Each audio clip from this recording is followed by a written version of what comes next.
ಶಿವಾಜಿನಗರದಲ್ಲಿ ಇಬ್ಬರು ಮಹಿಳಾ ಅಧಿಕಾರಿಗಳು ಸೇರಿದಂತೆ ಒಟ್ಟು 6 ಜಿಬಿಎ ಅಧಿಕಾರಿಗಳ ಮೇಲೆ ಹಲ್ಲೆ. ವ್ಯಾಪಾರಿಗಳು, ಸಂಘಟನೆಗಳ ನಾಯಕರಿಂದ ಅಟ್ಯಾಕ್.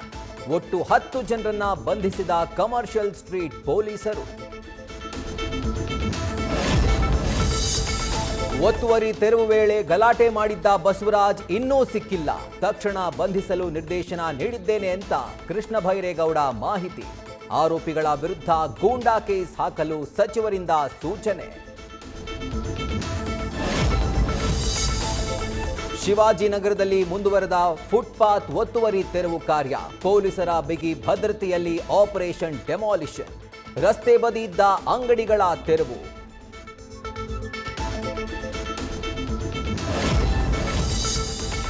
ಕೊನೆಗೂ ಸಂಪುಟ ವಿಸ್ತರಣೆಗೆ ಮುಹೂರ್ತ ಫಿಕ್ಸ್. ಬಹುತೇಕ ಗುರುವಾರ ಸಂಪುಟ ವಿಸ್ತರಣೆ ಕನ್ಫರ್ಮ್.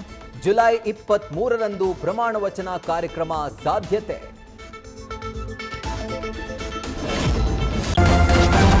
ನ್ಯೂಸ್ ಫಸ್ಟ್ ನಿರ್ಭೀತಿಯಿಂದ ನಿಮ್ಮ ಪರವಾಗಿ.